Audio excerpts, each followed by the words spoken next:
So now we enter the second module, right? So last class we had an overview regarding to what is macroeconomics. And then so in this lecture and the next one, we are going to focus on one thing. So if I use one word, so this word is going to be called measurement. Let me write down.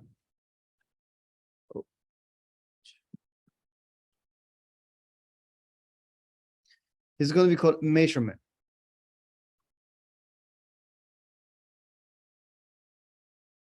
Right. So what are we trying to measure? We are trying to measure the macroeconomy. Right. So we are going to measuring the size of the economy. We are going to measuring the price level. We are going to measuring how the labor market looks like. Okay. So this is the main thing of this module. Once we understand how we measuring our macroeconomy, and then in the next module, so what are we going to do? If I use one word again, so I'm going to use word like maybe called mechanism.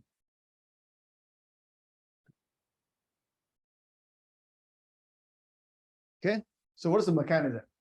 So that's we are trying to understand so the movement of our macroeconomy. Because if you look at the macroeconomy, so if you look at news, even social media, they talk about things like fluctuation, right? So in terms of the economy, in terms of labor market, in terms of the price level. All right, in the micro level, maybe say for example, so the firms like laying off, right? Or if you think about the stock markets like moving up and down. Okay, and then so in the next module, we're going to try to understand the mechanism behind those movements. And then the third module, I mean the last module, and then so we are going to use one word. If I'm going to use one word, so, well, this seems crazy. So if I use one word, I mean I don't know what's right words used. Maybe use your policy. Okay. Maybe use policy. Probably is the one word I would like to use. And then, so what policy we're going to use, or why we need to some government policy. So essentially, so there's some fluctuation. Okay, so the economy may in a trouble sometimes, right? And then from the mechanism we have studied, in the second module. So we have a sense, okay, so what the government can do, or should we let the government step in? What is the best government policy? Right. So that's the entire that's kind of the goal for the rest of the lecture. Right. For this class, so our main goal is trying to understand how to measure in two things. One, we are trying to measuring, so if you like score, so we're just measuring the performance of the economy. And we are going to focus on GDP. You probably haven't seen that before. Okay, so now we are going to have a detailed explanation. So what is GDP? How we're going to measure GDP? And the problem with GDP, meaning so this may not be a perfect measure. And also we are going to also look at price index. Essentially, we are going to go to the discussion of inflation rate. So that's the roadmap of this lecture, right? So let's start with this slide. The question in the title of this slide says, how do you measure in an economy? Okay, so this is news I read last week. So kind of update my slides. So this is coming from Wall Street, right? So you read the title of this article. It says, so maybe we should, it's better just divide this title into two parts. Okay, just slip it here. If you read the first part of this title, it says economy showing strength in early 2023. Now the question is what that means. What do we mean the economy is showing strength? Or some people say, okay, the economy is improving. The economy is deteriorating. Right, so what that means? Just give you a counterpart. Just say, example, if you just in my class, right? So usually either your parents or your advisor may ask you, so did you make a progress in this class? And then, so how we are going to measure your progress? If this is in the class, can anyone tell me or how you keep track of your progress in this class. Your grade, right? So this, but certainly the grade is not a perfect measure. Why is not a perfect measure? I'm kind of taking a detour. It is reasonable. It is the first thing to come up. It's very intuitive, right? But this kind of liquid GDP, so your grade may not be a perfect measure in terms of the progress you made. Why? You can be confident that you're going to do better than your current grade shows because you prepared in advance. That's one way, but I want to emphasize, so you do well in the exam, not necessarily means you fully digest all the things, because the exam we only test certain amount, right? Okay. Anyway, so let's back to here, and then so we are trying to understand. So the economy is making progress, or like in this title suggests, economy showing strength in early 2023. How we are going to make such judgment? Actually, the answer lies in the second half of this title. In the second half of this title says last quarter's GDP gain. Now the key word is, certainly we understand what is gain, meaning growth. Now the key word is what is GDP and why we use GDP. Okay, look at it here. So this is 2023, right? So this is up-to-date news. Okay, this is on Wall Street Journal. So that just means, okay, so this is valid. This is something people keep close eye on that. All right, so that's why we study this. Okay, to summarize, we are trying to measure in the performance of the economy. And usually the standard way or the most intuitive way or most widely accepted measure for modern economy is to look at GDP. However, I want to emphasize, so GDP is not a perfect measure. It doesn't take into account many other aspects of our economy, but this is a very good starting point, right? Here's this kind of question I just read, right? How can you comparing the size of two economies, or how comparing the size of one economy throughout the time? Like if you compare US economy in 2022 versus 2021, how we are going to compare it? So that's the question. Or if you compare US economy versus, say, for example, Canadian economy, or Mexican, or China, or Germany, right? So how are we going to compare? The answer is, so we are going to comparing, again, this is just one way, but certainly you have many other ways, right? So here, so we are going to focus on comparing the value of their production. Okay, so how much they can produce, so their capacity. But later, throughout this class, and in this lecture, you're going to see value of their production is also equivalent to value of their income. And furthermore, it's also equivalent to the value of their total expenditure. Right? Just keep these three things in mind: production, income, expenditure. But this is what we are going to study in the following slide. For now, let's just focus on value of production. And now we need to understand so what that means, why we need to keep track of the value of production. Okay. So first, we look at GDP. So like I just said many times already, right? So GDP stands for gross domestic product. So this is the most important and a common way to estimate an economy size. And by the way, if you read some novels or if you like read history books, if you look at 1960, so they use something slightly different. Okay, even modern day, even today, occasionally you may heard something slightly different, which is called GMP.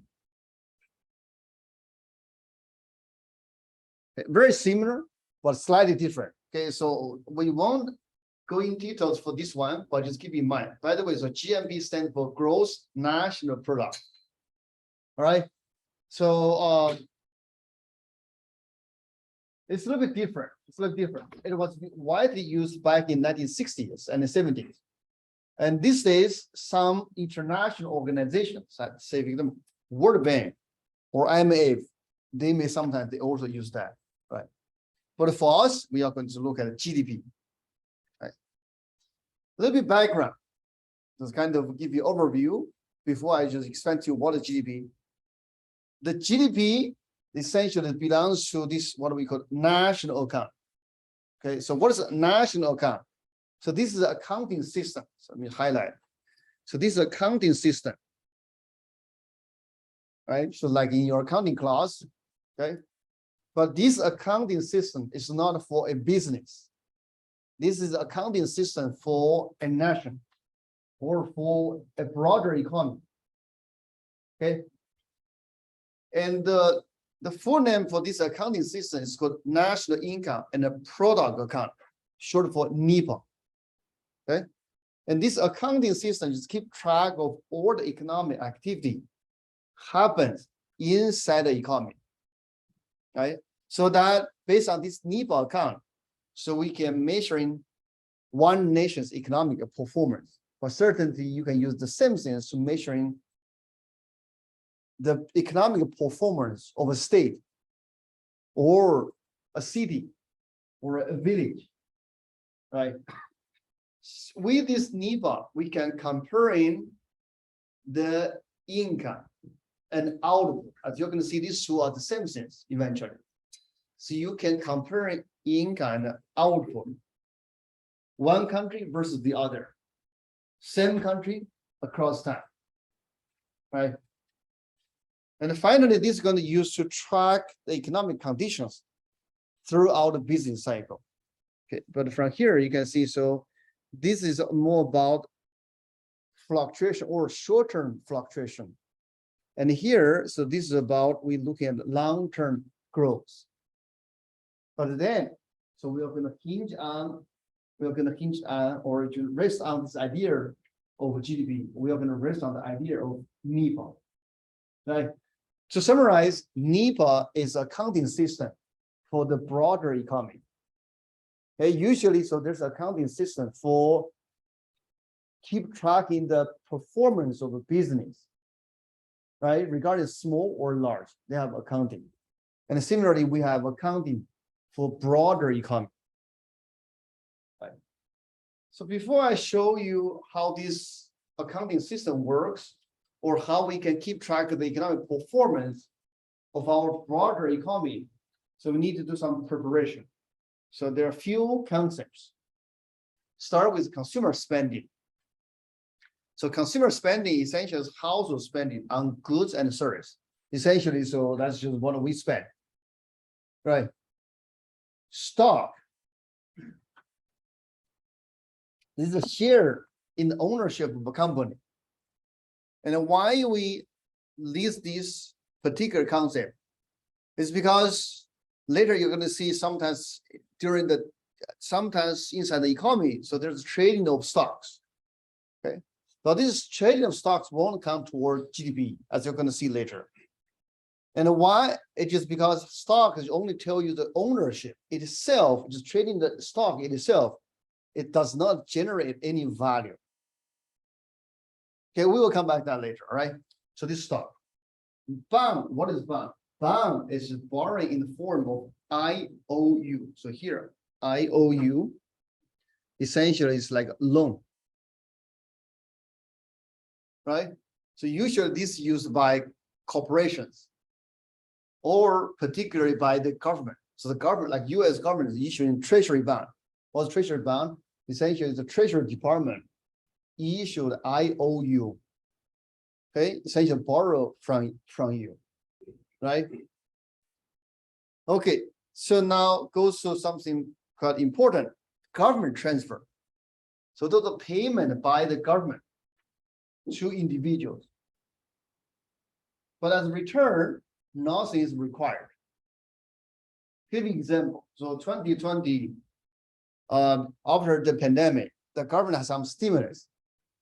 The government send you a free check, right? It's largely just wire money to your bank account, and then later you receive a letter, either you or your family. So receive a letter from the White House, right? So that's transfer. because there's nothing was asked you to do, right? So this is government transfer. Okay. For now, let's just keep those, just make sure I understand this concept.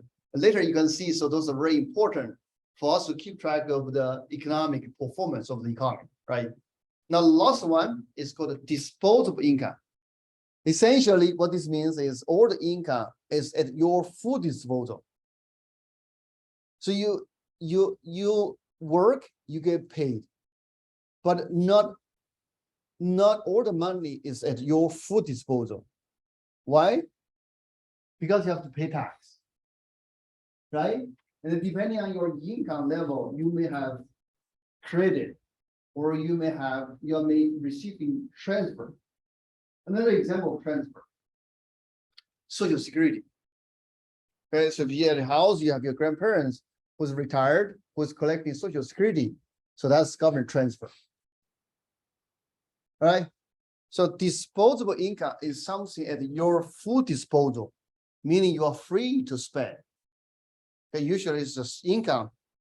We subtract tax and add some transfer you're going to receive from the government. Okay, so now we are ready to understand how to keep track of the performance of the economy. But the first things we are going to do, you have to understand the big picture. The first thing, we are going to do some abstraction. What is abstraction? Let's just give you an example.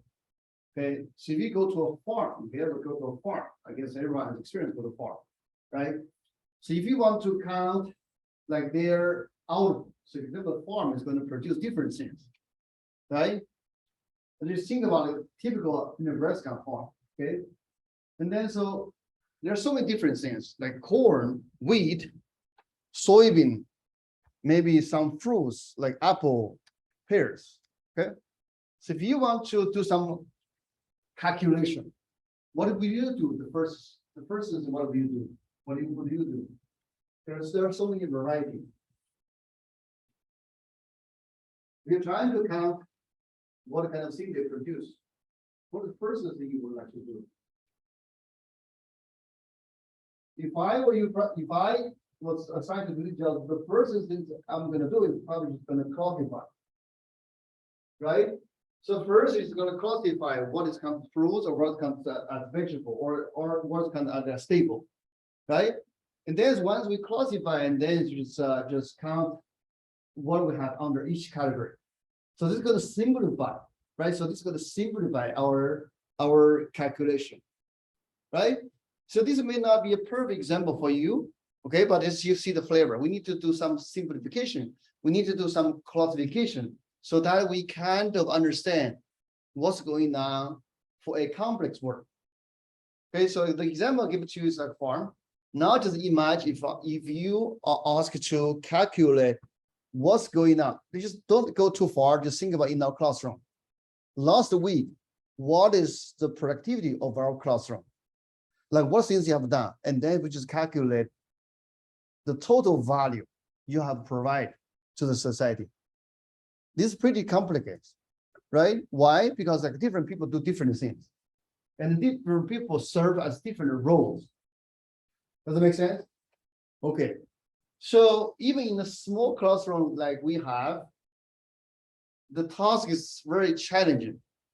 Now, if you imagine you're going to calculate or keep track of the world economic activity for the state of Nebraska, or if you go higher level for the entire states, United States, okay, it's very, very complex. And then the first thing we're going to do, we are going to classify everyone, either as a business or individual. We classify everything, or we call it economic identity, or sometimes we call it economic agent. We classify everything or every individual into one of the two. Okay, you either a household on the top. Okay, so you either a household, or you are one of the firms. Okay, this is one. So let me explain to you the difference later. But on top of this classification, And we say there are two types of market. One is called factor market. It's highlighted here, factor. The other is the market for goods and service. Okay, so first of all, let me remind you, earlier we talked about a competitive market versus a monopoly. Now here, we are going to classify market into factor versus goods and service. So these are two different classifications. So earlier, when we comparing competitive market versus monopoly, the difference is what? The difference is so how they interact with each other, right? Are you with me? Now here, so we are going to classify market by their function. All right. So probably it's better to first just look at the difference between these two types of market. Factor market versus goods and service market. What is the difference? So goods and service market is something you are familiar with. Essentially, you just go to Target, Walmart, or Menard, all right, or go to eBay. So those are goods and service market. We trade for goods and service for consumption. But what is factor market? I'll give you an example. Tomorrow in the hallway, there's going to be a career fair. Okay. And that's a perfect example of factor market. What is trading in that market for tomorrow? So there's a career fair. So what's going to be traded in tomorrow's market? Labor. Labor, right? So that's different. Okay. So if you go to Target, you purchase a bottle of water. Now tomorrow, so if someone comes to this market to hire students, you can see the purpose is different, right? Bottle of water you consume directly. And the labor, yes, you consume, but then if you hire or consume this labor, the purpose is for what? Make stuff. Production, make stuff, right? And then, so who usually do this maker of stuff things? Now we go to this side. Okay, so go to households versus firm. Okay. So now we understand these two types of market, right? Okay, and they have different function, but certainly for now, we assume or we treat both markets are competitive. Is it clear? So this is two-dimensional, right? So these are markets, they have different function. But both markets for now, we say they are competitive. Okay, very good. So we understand the two-type market. By the way, just make sure I understand. So this is a way we exhaust, or this is the way we completely separate or completely classify all kind of market we have. All right, meaning so there's no third type of market in terms of functionality. Is that clear? All right. So now we have this two type of market. Now let's see so how economic agents or how everyone inside the economy is going to interact with each other through these two markets. And from there you can understand so why we classify every economic agent or everybody in our economy in two roles. One is households, the other is firm. Now let's start with firm, maybe it's easier. Okay, what firm does in any economy? What firm does? So they produce, right? So in order to produce, meaning so they're going to produce goods and service, right? Or the market for goods and service, the good and service coming from where? Coming from firm production. Is that clear? Okay. But here, now's the questions. In order to produce what they need. In order to produce what the business needs. What business needs? In labor, okay, what else? Money, yeah, money is a layman word, all right? So this is for someone, so for like students who haven't taken my class, yes, it is true, money. But then so we have better words for money. You need money for what, essentially? Yes, resources, okay, resources include labor. Capital, okay? But it's pretty much you guys say the same things, but we have more specialized words for that, okay? And then, so capital and the labor, so those are considered as factor. But factor is like, what do you say, resource? And why you need a resource? You need a resource, and then through the business, to convert this resource into goods and service, right? Well, in other words, so you have factor market is, so you have resource goes to here, okay? Let's just call it factor. And then so here you have your output, right? Okay, so now let's just close this loop. Number one, where are those goods and service will consume? Who is going to consume those goods and service? Regardless of what we produce, who is going to eventually going to consume those goods and service? The households, right? Someone may say, isn't that the case? There are some corporations, they have like fancy dinner, they have like fancy party. How do you understand that? But eventually those just belongs to household. This is something I want to emphasize. Okay, so regardless how complex is a legal structure, but eventually the business or firm eventually is going to belong to some individual. So that's the key. All right, so that's why in the first place, we separate household from firm. Firm essentially is some legal entity, not a physical human being. Household is a physical human being, they own everything. But certainly there's somebody just owned by somebody else, or like a negative, like a debt, something like that, all right? But the difference is households eventually own everything. But the first thing households are going to do, so they're going to either consume directly, like most of us do, or indirectly. So for example, if you have your parents, I know some of my friends, so they have like small business, right? And then for tax purpose, and then every consumption they have just go through their business. You understand what I'm talking about, right? Are you? Okay. So, but eventually it just belongs to the household, right? Okay. To simplify, okay, just focus, zoom in what we are going to talk about. So that just means the goods and services eventually will consumed by households. Does it make sense? Are you with me? Okay. Now there's one piece is missing, and then so we finish the discussion for the first round.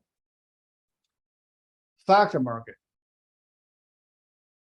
Factor market essentially, so like we just talked about earlier, there are two factors, right? Just simplify. One, let's use a letter. K stands for capital. The other is L stands for labor. But then, so based on the discussion we have so far, who can provide those factors? Or who owns those factors eventually?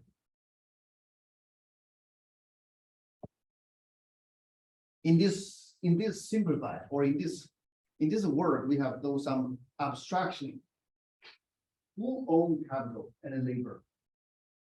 In this simplified word. The firms, they hire labor, right? Firms need rent capital, right? Or they borrow, however you like to go. But then who owns those resources? The households. Okay, so now we finish this loop. And we can see the flow of the resource.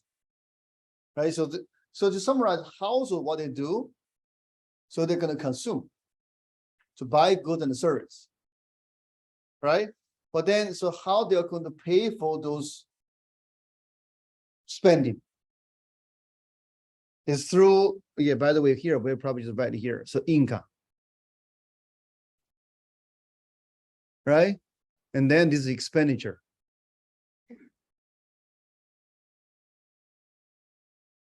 Okay, so now I'm going to highlight, maybe use slightly different color.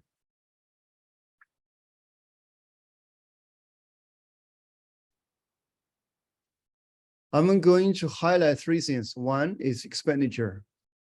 Second is income. Third is output.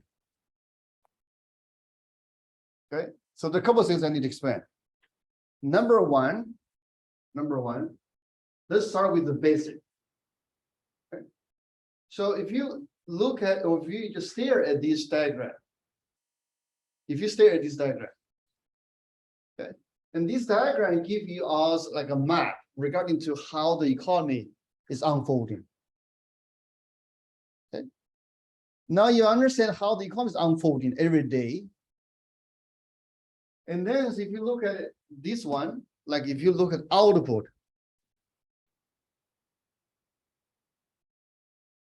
okay, and if we can come up with to keep track of all the activity inside here, what are we going to get? This is the first point. What are we going to get? If we just keep track everything happen here, but certain this is coming from firm, right? Firm produce everything, and then so this becomes output, and output everything is going to be on sale in the market for goods and service.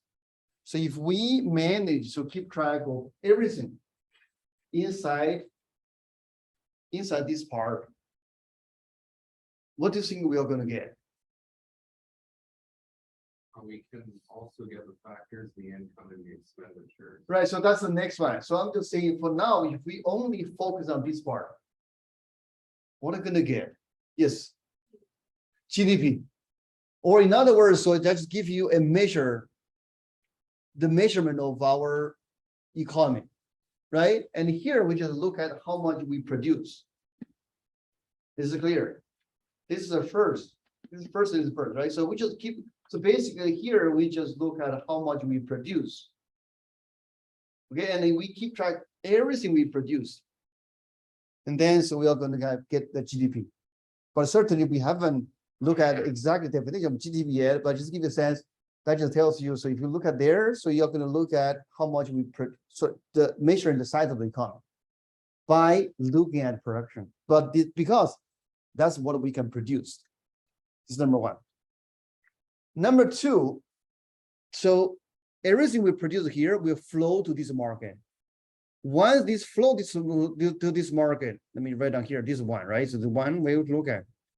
Now everything will flow to this market. Eventually, it's going to purchase by households, right? So now this goes to what this means. This means if we just keep track of all the spending, what are we going to get? If we just keep track all the spending everywhere, like transaction, how much people spend, what are we going to get? What do you think? What are we going to get? Expenditure. Expenditure, yes. But that expenditure going to tell us what?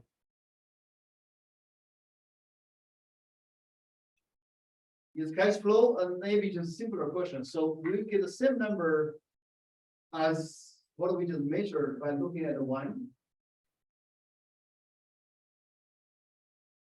We'll get the same number or not? Yes, right? Because everything on sale is going to eventually be going to be purchased or be going to be consumed by household. Right? So this is number two. But certainly, so this is a little bit of assumption. There's like simplification. Because in reality, you have import and export, no? Right? And in reality, so you have government, right? So that's okay. So this is something we can add back piece by piece. But not in this single word. So there's no point for you to down your production, right? Everything you produce eventually will be consumed. Does that make sense? For now, certainly there's some simplification. But for more complex scenario, we will consider later. Are you guys with me? Okay, now we go to the third part. Let's go to here. Let me write down 3. So understand 3. The first question is, in order to purchase goods and service. In order to purchase goods and service, what households need to have?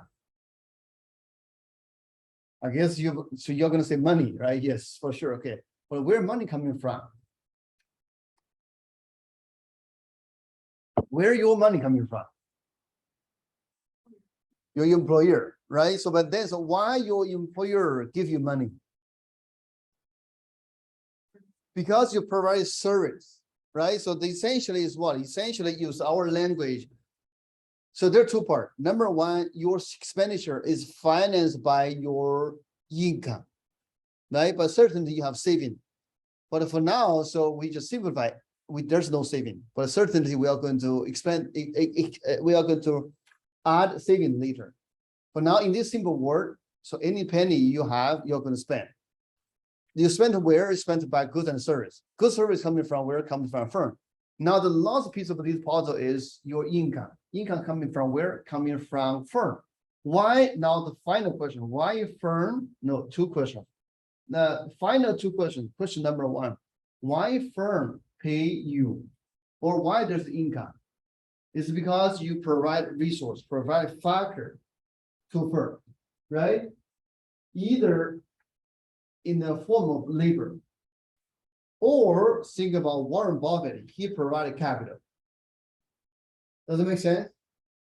Okay, so that's where your income comes from. Okay, now the final question, this is a little bit hard. So what do you think about the relationship between income and the value of output? Let me write down. Okay, so this is a hard question. So I'm asking you, what is the relationship between income?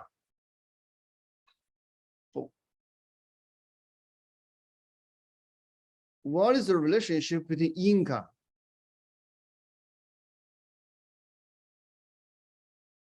Oh, what happened?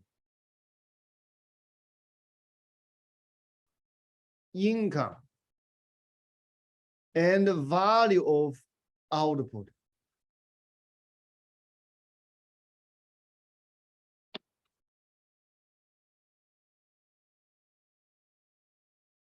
What is their relationship?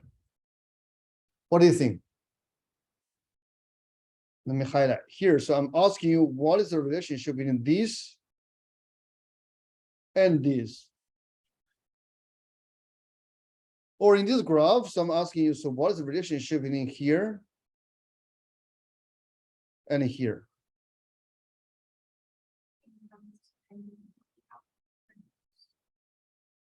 Of course, yes, it is dependent. It's dependent on that. But in terms of magnitude, do you think the same, less, or greater? So to help you understand, so maybe just use slightly different words for income. Let's call income as compensation.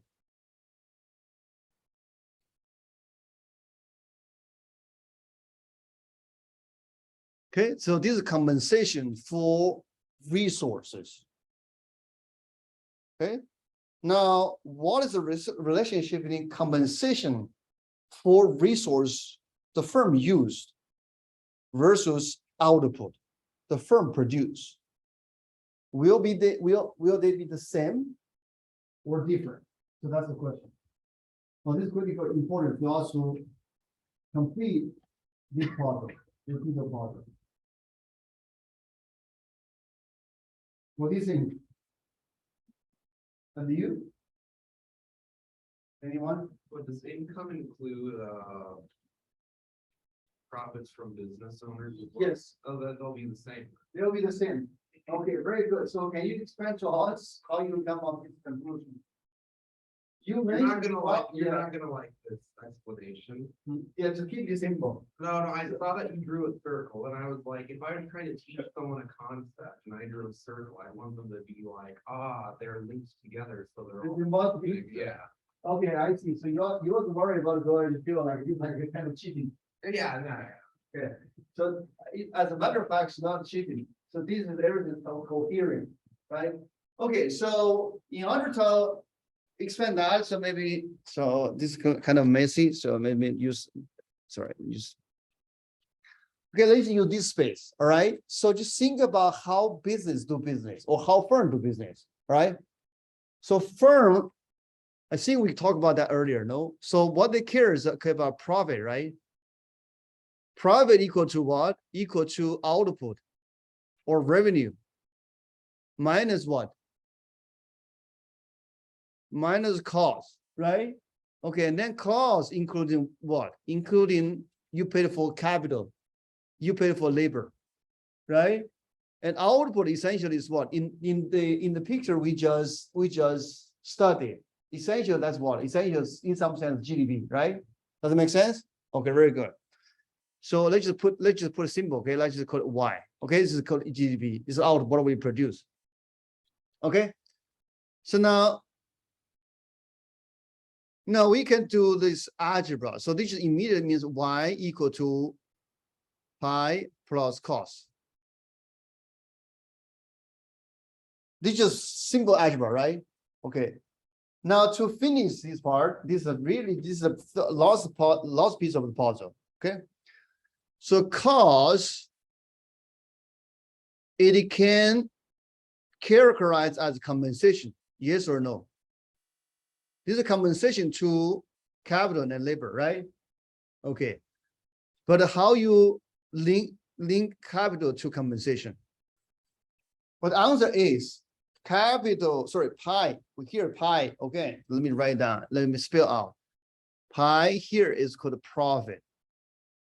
Now my claim is profit is still like is still, it can classify as compensation. But it's a compensation of what? how about the business owners for running the business? Exactly, for the ownership of the business, right? So now just circle back earlier things, why we classify our entire economy in two parts, household versus firm. Like I said, okay, regardless how complex the legal structure, eventually the firm is going to own by someone.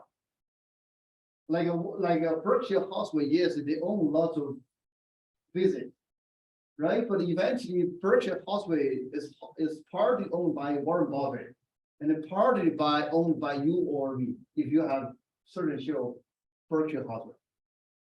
Right? And then just go back to here, that just means, so now the story is, so the firm is going to produce, sure.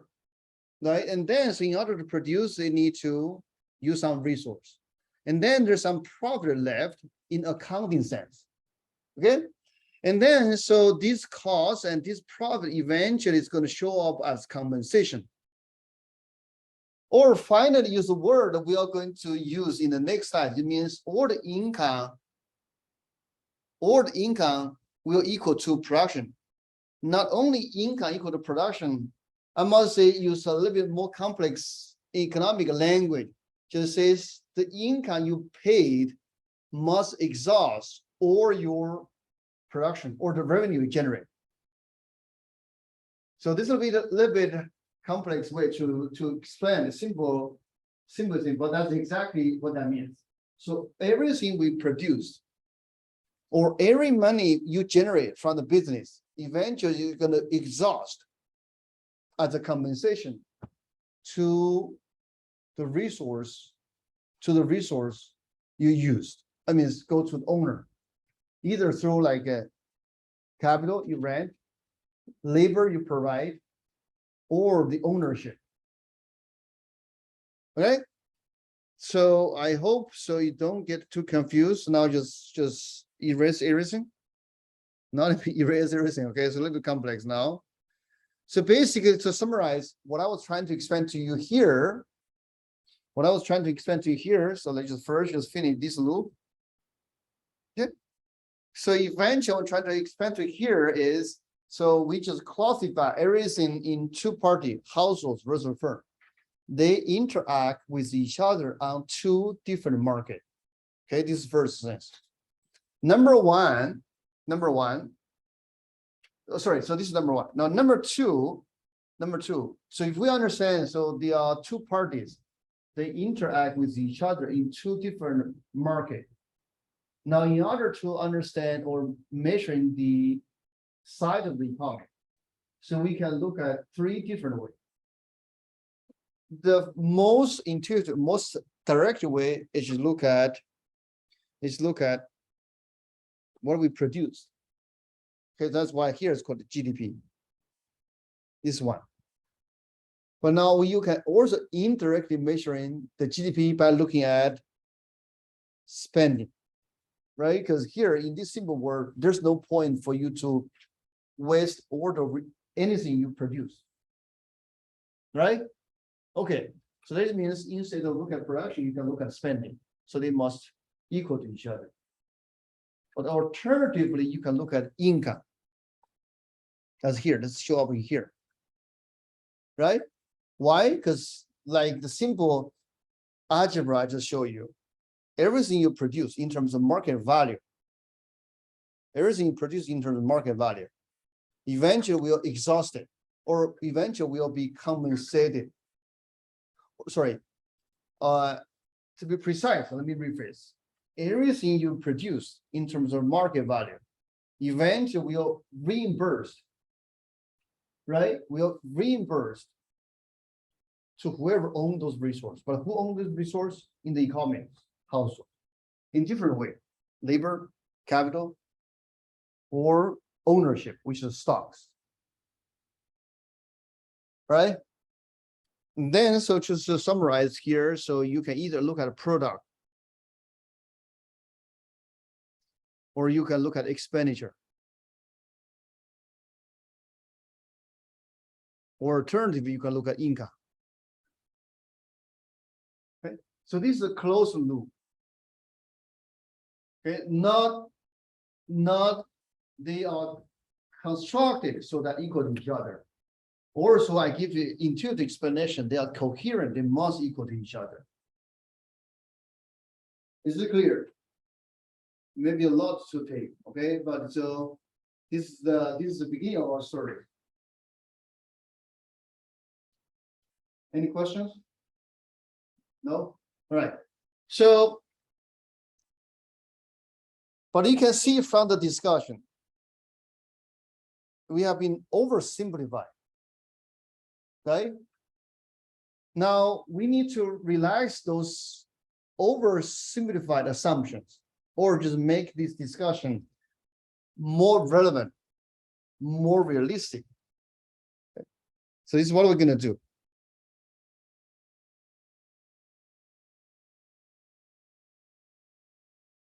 Government. So for the discussion we have so far, there was no government. Right? So now we need to add government. What does government do?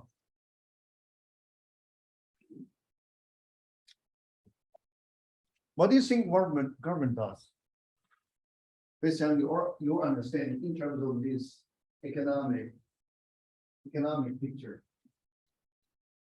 What do you think? What the government does? Either local government, state, or tax. Very good. But use tax. The answer is with tax, what they're going to do? Why they tax? Why government tax? They fund projects. They fund projects. And then so in this language, because remember there are only two markets. What are they going to do? So they essentially they want to purchase goods and service in the market for goods and service. So that's all they do. Right? Okay, and that just means to simplify. So they collect tax. And yeah, certainly sometimes give transfer. Okay. But now all the money they generate, or the revenue they generate. So what they're trying to do, they're trying to purchase goods and service. Right. Okay. So this is the first addition, right? So we have a government. Now the other things was largely missed was largely means from the teacher is saving, meaning the households not necessarily consume each penny they earn. Okay, then they are going to save. Now, usually save is going to through the financial market. Let's see how this works. So first, the government is going to borrow from financial market, right? So this happens. I mean, if you look at U.S. history, this happens for a long time, right? Right now, so you probably heard about the discussion of the debt ceiling, right? So why does debt ceiling? In the first place, it must be the case government borrow. Means so they just keep their borrowing limit, right? So it's like an individual, so you have your credit limit, right? And the same happens to the government. Government has a debt limit, right? So government borrow. But now the question is, where the money coming from? I mean, the money for financial market, where the money coming from? What do you think? Before I show you the next step.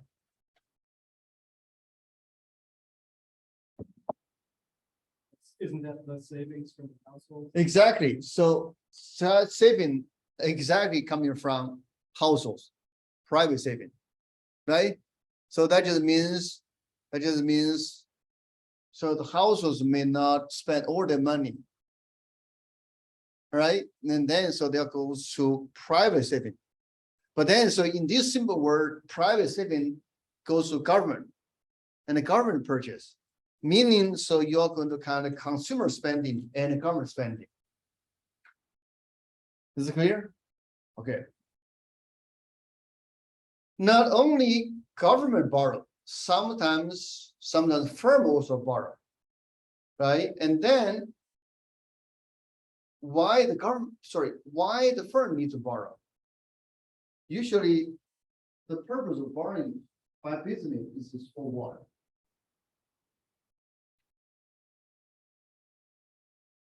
So the answer is usually, so the firm or the business, they borrow is trying to expand their business. They are going to have some investment, right? So they're going to have investment.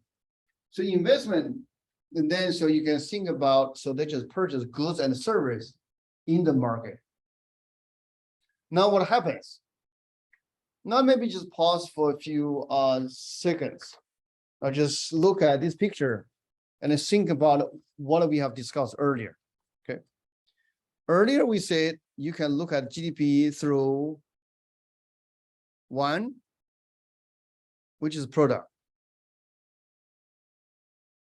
Two, which you look at expenditure. Then three, we look at income. Okay. So before, I mean, so when we start this discussion, we don't have government, we don't have financial market, or there's no saving. Now we have financial market, we have government. Okay, it makes sense a little bit more realistic. Now let's see so how these things change and whether those three identity we discuss exist, right? So when I say three identity, essentially it says if you look at product, total output must equal to total expenditure and also must equal to income. Now let's see whether those three things hold as before. Okay, let's just go. Let's start with the first one, product. We add financial market, we add government. It won't have any impact on the product, right? For now. So that just means, okay, so just if you just look at the production, it's going to be the same. Now the key things is, so how the expenditure is going to differ. The difference is there are three different types of expenditure. Consumer expenditure or consumer spending that already exists. And then you have government purchase. Finally, you have investment spending. By the way, how we understand investment spending? Let me give you two examples. Okay. Microsoft is trying to expand their AI business. And then, so what do you need to do their AI business in terms of infrastructure? What they need, because they don't know. They need the computer chips, like the graphic card, right? And today, does Microsoft produce computer chips in-house? No. Where they're gonna get? Taiwan. NVIDIA primarily, right? So and then so Microsoft purchased some NVIDIA chips, not some, like a bunch, probably like billions of dollars. So that's called investment. And that's different from you to buy NVIDIA graphic card for computer again. Is that clear? So this first example. Now another example, a little bit subtle. Apple, usually, so they announce new product line in September. And usually in 2 weeks, you can order your new iPhone, right? Now, do you think so Apple produce those or manufacture those iPhone after they announce or before? What do you think? Way before, right? Okay, so very good. But then, so in order to produce this amount of manufacturer iPhone, they usually have estimation in terms of sale, right? Okay. Do you think they can see the future correctly always or no? No, right? So this is almost impossible. Okay. Now let's say example. So they just anticipate the market demand. They produce, say example, they produce 10 millions of iPhone 15. It end up with, maybe because of the recession, they end up with only just sell 1 million. Which means at the end of this year, they're going to left 9 million unsold iPhone 15. What do you think they are going to do with this iPhone 15? 9 million units of iPhone 15. What do you think they are going to do with these stores? They're going to throw away? No. This is not like a real Apple. You're going to purge, they have to throw away, right? So this is something they can sell, leave for next year. All right. And okay, so later, okay, so we will come back this later. All right. So for now, just give you a quick overview. What are we going to do the business? So actually, so this is called inventory investment.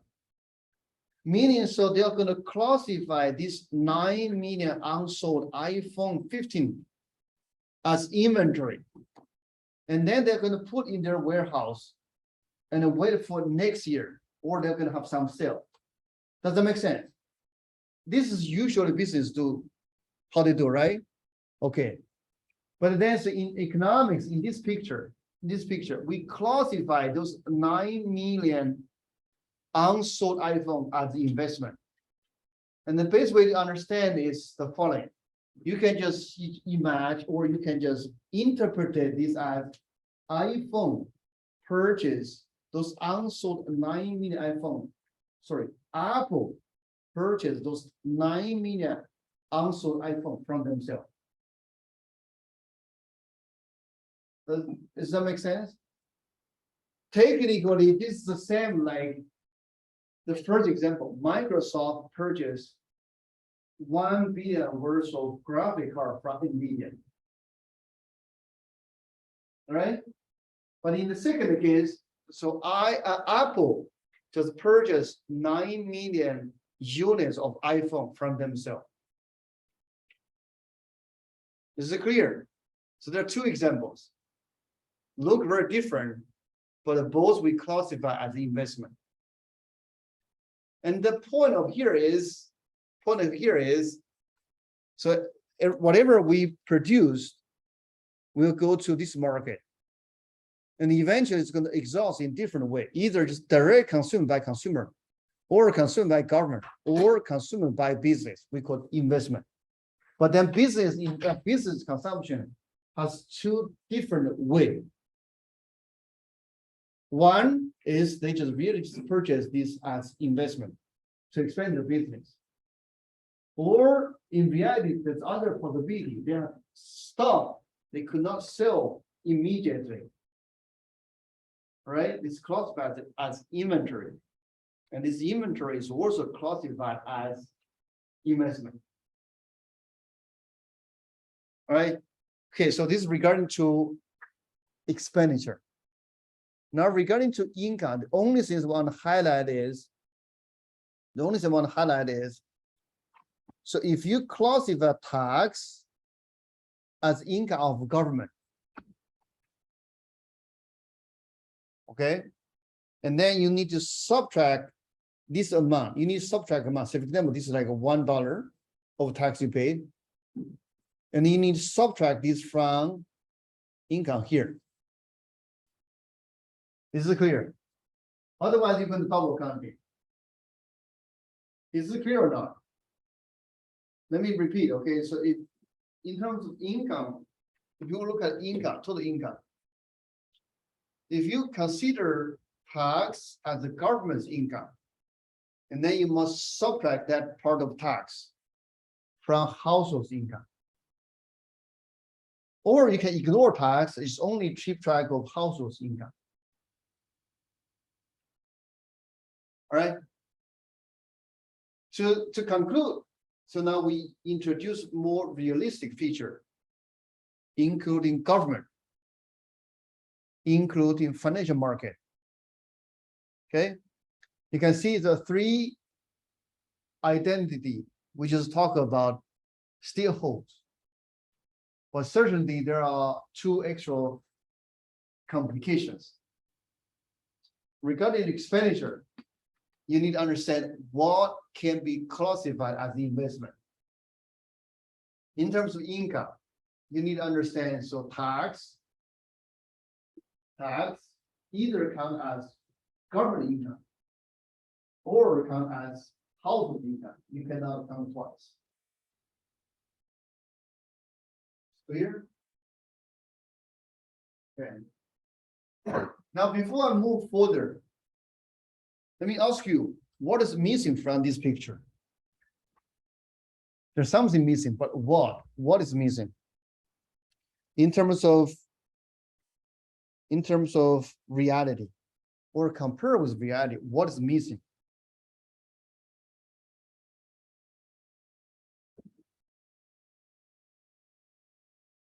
Let's give you a hint. So, can I borrow this? Yeah. Do you think this is made in US? Do you think it's made in US? Okay, what is that? What's missing from this picture? Right. It's trade. Right. So we import lots of goods from the rest of the world. If we look at product approach, but this should not count as our GDP, right? But if you look at expenditure, you pay for this bottle of water, let's say $20. If you look at expenditure, that's going to include that, right? But actually, this is not produced in the United States. Okay, so finish this picture, we need to include rest of work. Is it clear? Okay, so now let's see so how that interact. We have rest of work, so that just means every trading partner you can think about. To simplify, you can say there's a one person or one word or one country, right? And then so how the rest of work enters the discussion, how that interact with us. Certainly, first they are going to purchase goods and services from us. Like US, what do we export? Like technology, right? So that's usually that happens. Or like in the state of Nebraska, we export lots of soybean or corn, right? But we also get goods from the rest of the world, right? Okay. Then there are two questions remains to finish this picture. Question number one, like we saw from previous lecture. So these two you should not equal to each other, meaning there's a trade imbalance. Right? And does anyone know for the US, what is the case? Do we have more import than export or more export than imports for US? More imports. So meaning, so we just have a trade deficit. Now the question is, how are you going to finance these? Put in a simple term, right? So let's just pretend it was made in US. Okay, this in a matter of fact, it's not, right? Okay, so say example, it's $1,000. And this is the made in example China. Okay, so this 20, let's say example, so we import 100 of these. So which costs like $2,000, right? 100 of these $2,000.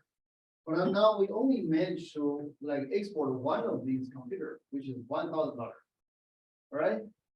And then, so that means in the international market, so we are short of $1,000, this inventory value, so that we can import this one additional 50 water bottles, right?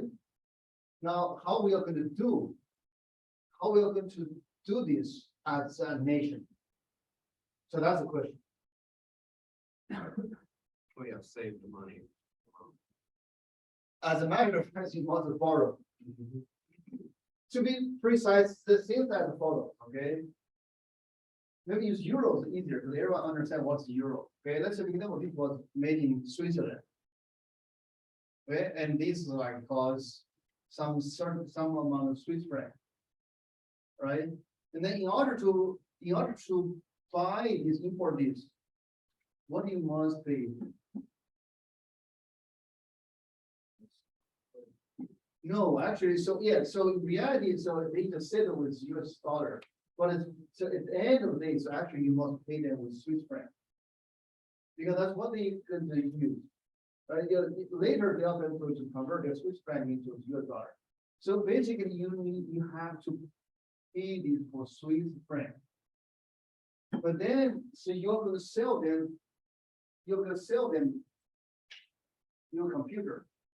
Right, so yes, okay, they will be to pay you for Swiss franc, and then you use the Swiss franc you earn from the computer, pay the water bottle.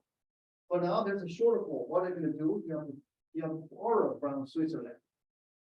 So that's just a simple story. So that just means it's a little bit complicated. No, are you with me? But long story short, okay, so we import more than we can export, meaning there's a shortfall. How we are going to find this shortfall? We are going to work through financial market. So that's the story. But then, so this financial market is a little bit involved. So actually now instead of, so now here, so the last part, so the fun in this part of this financial market interaction. So now we are interact with rest of the world. Meaning, so if we import more than we export, we borrow from the financial market, but then so the borrowed money coming from saving from the rest of the world. Okay, so now we finish the discussion. All right, to summarize what we are trying to do here, let me summarize what are we trying to do here, or what we have learned from here.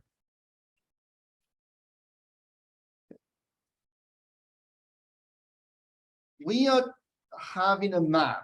So this map help us to keep track of the performance of the economy.